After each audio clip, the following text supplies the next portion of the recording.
Welcome to the Politics and Media programme. A committee of MPs has just reported that the government's immigration rules are breaking up families and making it impossible for some UK citizens to live with their partners.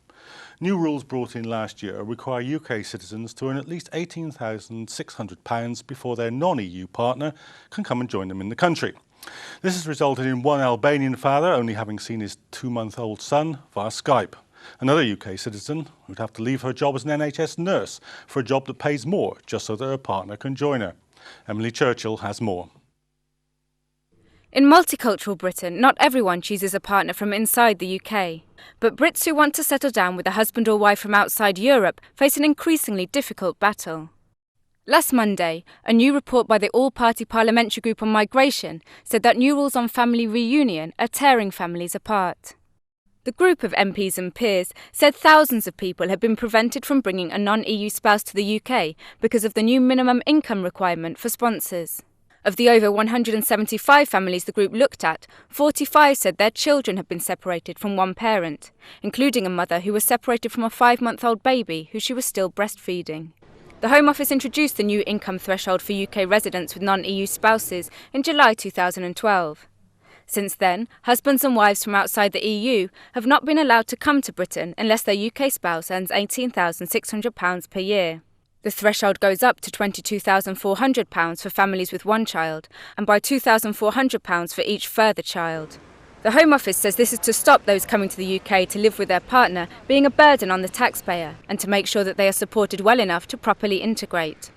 What is often left out of the discussion is that in the vast majority of cases, foreign spouses are unable to claim most benefits for their first 5 years in the UK. Critics also point out that almost half of Brits earn under £18,600, which is a lot higher than the national minimum wage. And before the new rules came in, the campaign group Migrant Rights predicted that ethnic minorities such as Bangladeshis and Pakistanis would be disproportionately affected because their earnings tend to be below the national average. In a modest silver lining for cross-border couples, a parliamentary debate on the new regulations has been scheduled for Wednesday. No doubt the families still separated by the rules will be watching closely. Emily Churchill, Islam Channel. Well, my guest in the studio, Awale Olad, Parliamentary Liaison Officer for the All-Party Parliamentary Group on Migration, which is the group that issued that report, and Ben Harris-Quinney, Chairman of the Conservative Bow Group. On Skype, we're joined by Alexis McGee, who's faced having to deal with the new regulations. Welcome to the programme, all of you. Awale, just take us through what this report found.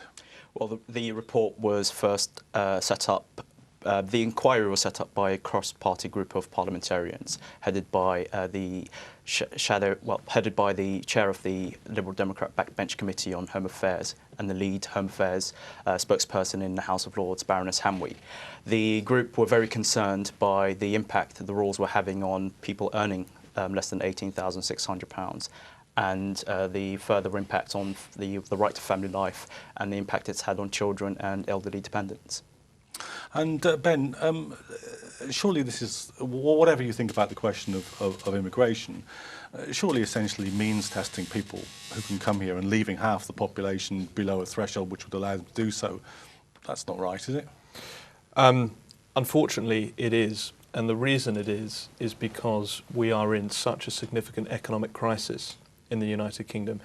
And that comes with pretty terrible consequences. And one of those consequences are rulings like this. What essentially this ruling is saying, and the reason that this limit or threshold has been set of approximately £18,000 is because that is the threshold where the government, after careful consideration, feels that a citizen is likely to contribute more to the economy than that citizen takes away from the economy.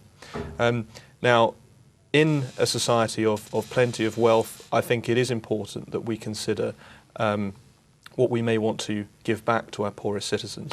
Unfortunately, what we have come to at the moment is a situation where the debt that the UK state has accrued is probably going to take at least 50 years to pay off. We are effectively robbing from our children and grandchildren.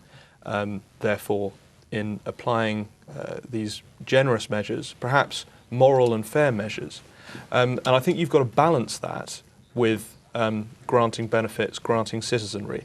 And citizenship of the United Kingdom is an immensely valuable thing, no matter how wealthy you are, or indeed how poor you are. the most valuable thing you're likely to have is citizenship of the United Kingdom. And I think what the state is simply saying is we need to consider very carefully what the value of that is. And we do have to, unfortunately, be very stringent in setting those arbitrary wage limits or those wage limits. Because if we don't, that debt is only going to continue to rise, and our children and our grandchildren are going to have terrible lives in the United Kingdom. So it's the role of state to make those really difficult decisions that may seem unfair, but decisions that are unfortunately a product of a very difficult economic situation. But why should UK citizens who fall in love with somebody who's a non-EU member, why should they pay for that when it was the banks that crashed the system? Well, I simply don't think it was just the banks that crashed the system.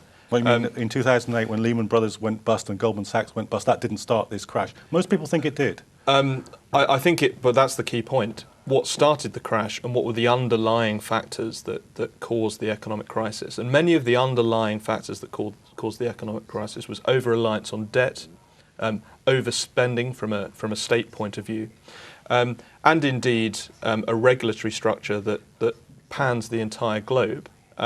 So it would be unfair to say that Lehman Brothers is responsible, or even the banks are responsible for the crisis we find ourselves in.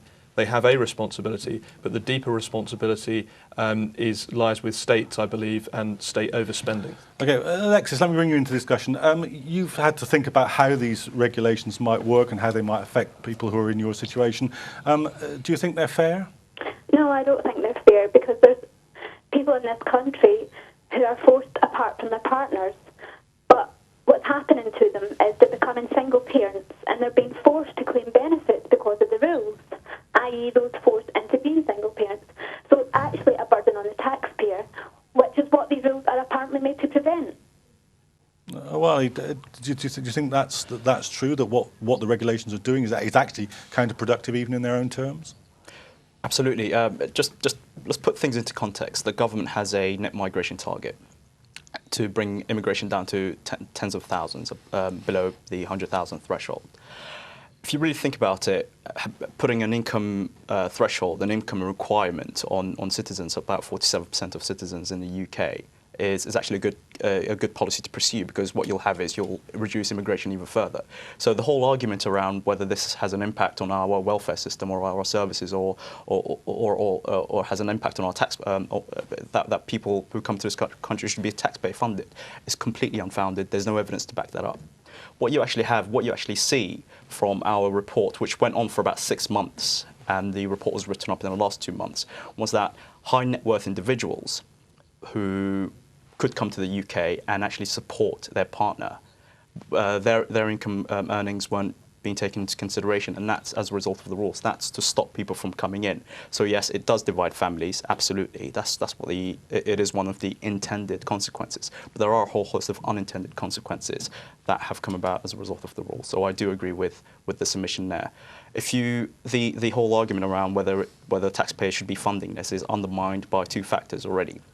The first one is what I mentioned a moment ago, that there is evidence of people being put further into financial constraints, because they have to, for example, if you've got a family, you have to stop working and you have to start looking after your children because you don't have a partner to come in and help you out with the with household duties. So you end up actually going on benefits, and we actually received evidence of people having to go on benefits because they couldn't get the support they needed at home.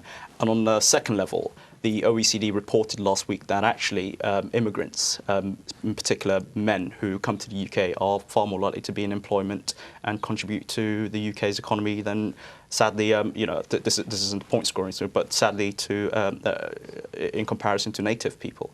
So, I mean, the argument that we've just heard from the Bow Group is completely unfounded, and it's to take the debate in a different direction. But the debate should be focused on what the government's net annual immigration target is, and that's to bring immigration to the tens of thousands. And this income threshold is part of that. So Ben, what about this? That the reform is, well, not a reform really, that it's counterproductive in its own terms, that it forces some people onto benefits and it excludes people who actually would be net contributors to the economy. Well, this is really a question about state level governance or national level governance versus local level governance or localism. Because when you apply legislation from a state perspective, from a national perspective. There will always be examples of people, because it's such a broad brush approach, there will always be examples of people that come up and fall into a grey area, if you like, where actually they may have been contributing more beforehand. And this is the unintended consequences that were talked about. And I think the answer to that is simply a common sense approach, often from the judiciary and often from local government, to assess, hold on, for example, this particular individual has been left without their parents, or this mother has been left without their child, and careful consideration needs to be played to that as to whether actually that is to the benefit of the economy, whether it's to the benefit of that citizen, and whether it's to the benefit of society as a whole. So whilst I would acknowledge... Hang on a minute, because I mean, you know, far be it from me to allow the Bow Group to suggest selective breaking of the law here, but there just seemed to me that if you implement a rule and it doesn't work, it's not an answer to say, well, we should ignore the law in the cases where it has... It's not a case of ignoring the law. The way that the law works in the United Kingdom is essentially by reasonable interpretation on a case-by-case basis. And I think there is a strong argument to say that there are individual cases which are fundamentally unfair, particularly where regards children and vulnerable people. If they've been negatively affected by rules that are applied on a state level and have fallen into a grey area of unintended consequences, then it is appropriate to have a judicial review or an intervention on that specific case. It's not absolutely not breaking the law. The judge in question will rule on the specific case, and that will then therefore fall within the law. But any state legislation, this is what I'm saying, and this is really the fundamental debate, any state legislation, there will always be people that fall into the grey areas, because you can't possibly legislate for 60 million people and do so in a way that takes everyone into account on the same basis. I'm actually quite a strong advocate of much more local government, which I think would change the system somewhat and set different thresholds depending on the region that you live in. Because I think, you know, £18,000 might be relevant for one area of the country, whereas it's not so relevant for another area of the country where the cost of living is far lower. So what I'm really saying is... Let's not just get into local government for a moment. Alexis, can I just ask you, do you think that this is the case, that there are a few people falling into a grey area, or do you think that the operation of the law is perhaps systematically now dividing families, which seems to be the suggestion of the report? Well, I really don't agree with income threshold at all. And to be honest, if you want to protect the UK taxpayer, then why is this not already done by the no access to public funds for 5 years, which also doesn't apply to EU migrants? What was the actual cost to the taxpayer before the minimum income threshold? It was my understanding that before the rule changed, they couldn't claim benefits for 2 years, and now it's 5. So why are you worried about people coming here just to claim benefits? Because basically, my understanding that it's always been the case that the British spouse has always had to prove their ability to support their spouse. How can you basically say 18,600 is a fair amount when each part of the UK is? As you just said, they have different minimum wage. In Scotland, you need to work over 57 hours to achieve it. Okay, well, let's deal with those points then. I mean, first of all, Awale, the point that this is not a couple of people falling into a grey area that's, you know, the judges can deal with, but something which is systematically wrong with the legislation. And secondly, the point that Alexis made there, that anyway, there was a 5-year barrier to people claiming state benefits in any case. Absolutely. This report has an impact on 47% of the public. Well, the income threshold has an impact on 47% of the public, and the evidence that we've managed to gather in the last 6 months backs that up. So while we talk about unintended consequences, there are intended consequences, because at the same time it impacts on people trying to bring in their elderly dependents. So what we found was that only one person managed to get through the system since the new income threshold was introduced last year. And the reason for that, we were told, was this person was near, they were more or less vegetating, and that's the only way they managed to come in. I mean, if you really look at it, you end up losing skills at the same time because of the income threshold, because just because of the family migration rules, because we received evidence of someone who was a child psychiatrist who worked in a highly specialised field, not being able to bring their elderly dependent in. And they earned enough money to look after them, but they were told, no, you can't bring them because, you know, they're a burden on the taxpayer. On the second point about restrictions already existing, That's true. There is no cost to public funds. At the same time, there is no evidence, or there hasn't been any reports commissioned by anyone to study whether there is an impact from people bringing in their spouses or children or elderly dependents on the taxpayer. So again, this debate is always pushed in one direction, and it's always about the impact on the taxpayer, kind of polarizing it to the point where people become very emotive about the fact that they put money into a system and it's being taken up by benefit scrounging immigrants. That's not the case. The OECD dispelled that myth last week, that actually immigrants are net contributors to the economy, and immigrant men in particular find employment and stay in employment much more so than native people. So, I mean, the whole argument becomes convoluted when we start talking about impact on the taxpayer, when in fact loads of restrictions exist, from housing to health to actually accessing benefits, that it's not fair to suggest that there is an impact on the taxpayer, when in fact the whole framework of the system is to work within the wider framework of the net migration target. So Ben, I mean, what's your problem if these people couldn't claim benefits anyway? Isn't this just kind of dog whistle politics? No. And I think the reason that the threshold rises with dependents with children, but much more significantly actually with elderly dependents, is a very simple financial metric. It's that elderly dependents particularly are likely to be a significant burden on the state via the NHS, probably most significantly. Can I just clarify that a minute? I didn't understand that from the introduction. Is there as there is a premium for children, is there a premium for bringing in elderly relatives? My understanding is that there is, and actually it's more significant than children. And as I say, the reason for that is purely financial. It's that elderly dependents put much greater strain on the state because they're much more likely to need, perhaps not constant, but consistent healthcare in the final decades of their life. And the reason why, I mean, I completely accept the point that that immigrants and immigrant males largely contribute more to the UK economy than a lot of other social and demographic groups within the United Kingdom.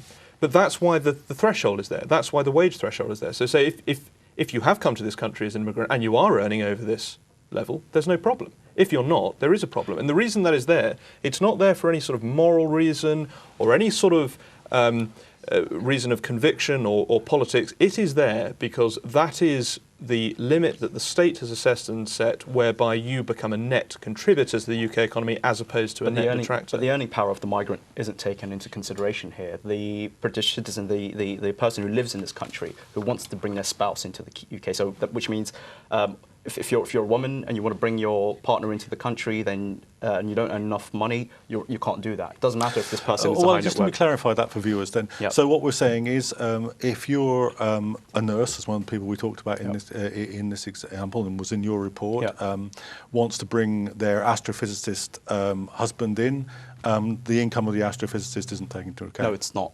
That's bonkers, isn't it?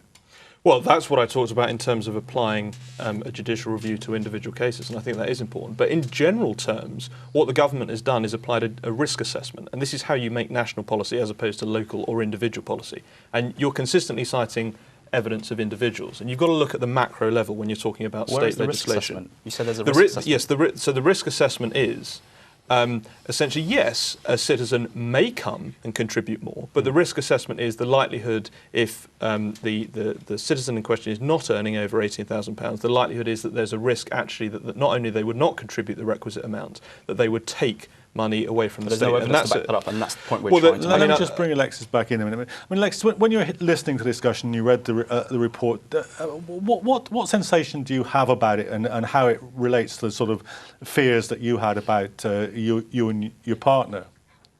Well, my partner's actually currently in the UK. He's on a student visa, which expires in August. And when he was applying for that, in the moment, basically that's when the rules changed. So, as I said, he's received that and it expires. And up until recently, I was also one of these citizens that had to find a job. I had to drop out of college in order to find a job earning £18,600 a year. And basically, minimum wage is £6.18 or something. And there's no way you can get a full-time job on the minimum wage earning that amount of money. But recently I've been made exempt because I'm currently in receipt of DLA. But it's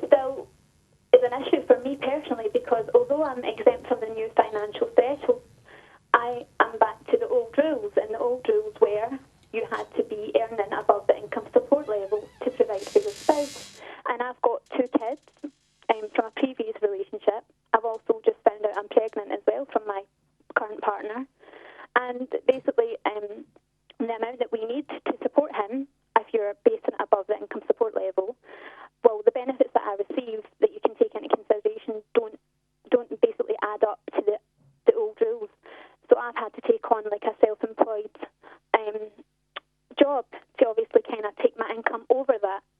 But because it's self-employed, you've got to be working for 12 months, and I only just started in April. So although I'm able to apply for the spouse visa in August, I've been told that I should ask for discretion because of the circumstances. So I'm not guaranteed that I'm going to get that. So it's very stressful. It's very hard. It's hard for all of us, to worry, to have to be anxious, to think about all the problems that you've had, all the problems that you have.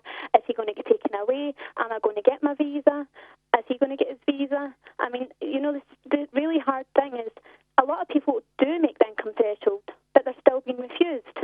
When they clearly comply with everything asked for, they're not doing their jobs properly in the Home Office, the UKBE, because too many people passing the tests, passing the income threshold, and they're still being told for the stupidest reasons, no, you're not a British citizen when they clearly are, or you're not married, or they just make up the rules as they go along, to be honest. Okay. Well, I mean, Ben says, look, there's no law that can cover every individual case, but surely what your report demonstrated is that that this isn't the exception. This is beginning to look like the rule, or at least half the rule. Absolutely. And look, the report takes an emollient position. It tries to invite a non-polarising debate to be had on this issue, because it impacts everyone. It literally impacts everyone in different ways, shapes and forms.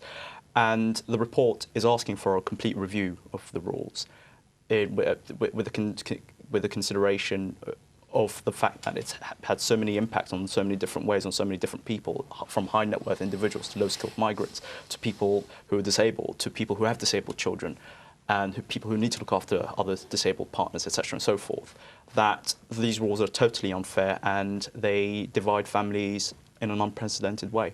I mean, Ben, isn't the problem here really that you are making one rule for people who've got a certain amount of money and another rule for people who haven't, and you can't even take into account whether or not the person coming into the country is going to be a net contributor to the economy or not? I mean, it just doesn't work in its own terms. I think it's an attempt to take it into account based on the risk assessment that I discussed. But actually, I would like to challenge one of the points made. The 47% point. This does not affect 47% of the population.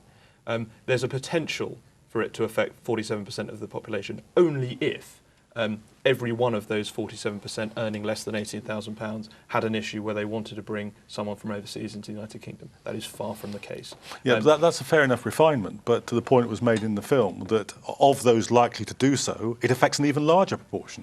Well, I think, of course, it does affect a large proportion of those likely to do so. But we've got to ask ourselves, I think, some important questions. Probably 3 most important questions. One question, because we're coming to the end of the Okay, well, just very briefly. Has the United Kingdom said as a whole that it wants immigration looked at more carefully? The answer is yes. Are we in a very, very severe economic crisis whereby we need to apply rules that may seem harsh and unfair but are unfortunately necessary? The answer to that is yes. Well, that's where we've got to conclude the discussion for this week, but do rejoin us for next week's edition of the Politics and Media programme.